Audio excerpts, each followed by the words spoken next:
Let's talk now about resources that are out there. What helped you to cope and what you think should be out there, even if you didn't access them personally.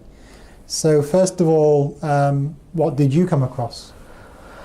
I was made aware by browsing the various leaflets that are in the foyer of the Osborne building, staffed mainly by Macmillan people, or supported by them certainly, that there were various support groups under the umbrella of coping with cancer, and it gave a whole list of venues and when they meet. And in my case, the most accessible one was in Hinckley, and they were the second and fourth Tuesday in each month.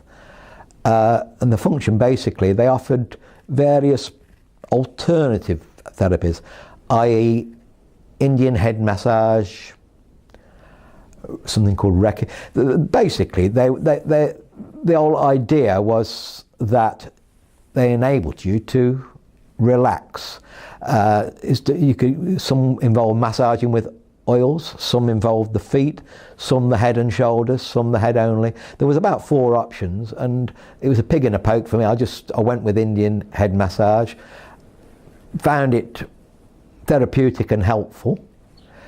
So much so that when I left, they offer you a cup of tea and advise you to have a drink and sit down before you drive.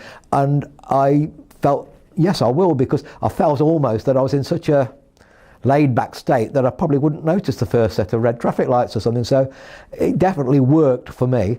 And whilst I was doing that and chatting to people, I'm a reasonably gregarious bloke anyway, I found that quite helpful as well, you know. Yes, so you did come across other patients in the end who were helpful to you. Yeah, very few direct parallels, but they were struggling to come to terms with surgery, things that had happened to them or were going to happen to them. Yes.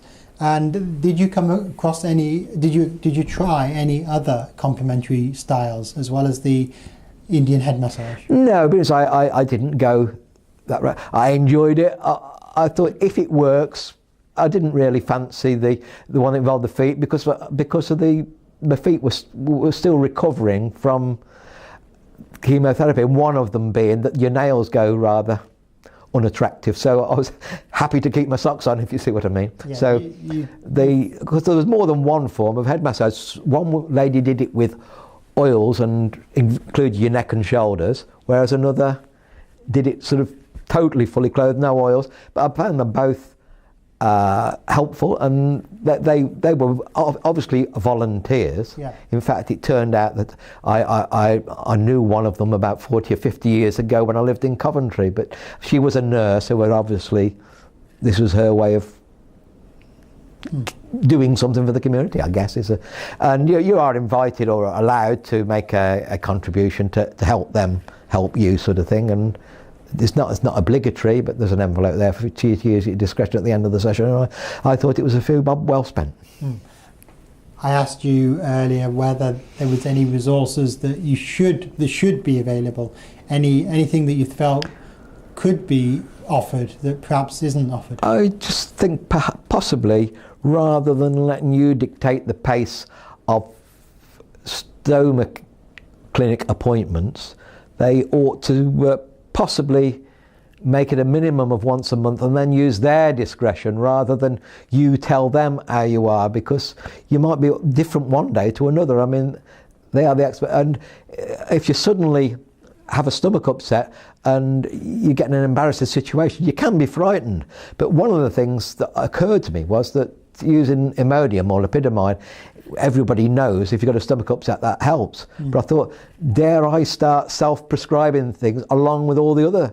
And it appears within reason that I could, but nobody told me that, and I wouldn't start taking 2 or 3 a day and of my own volition until somebody reassured me that I wasn't cutting across the benefits of some other medication I was taking. Did you receive any other helpful advice or tips from any quarter along the way?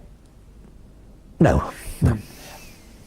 Which reminds me, actually, I usually ask people at this stage whether you personally would like to say anything to the viewer, given that many of the viewers may be cancer patients themselves, some may be recently diagnosed, some may be stuck with some of the things that you've already experienced and been through. Is there anything you'd like to say to the viewer directly, advice or encouragement? Just, I think that the early days are difficult. You're normally, if the treatment has proved beneficial, very grateful and thankful, and you sort of look at life afresh, but that can, or sometimes it only takes you so far, and you must realise that there will be setbacks, and you won't always feel quite as good about things, but like most of life's experiences, if you hang on in there, you usually find a way to come out of it. Very good, very good.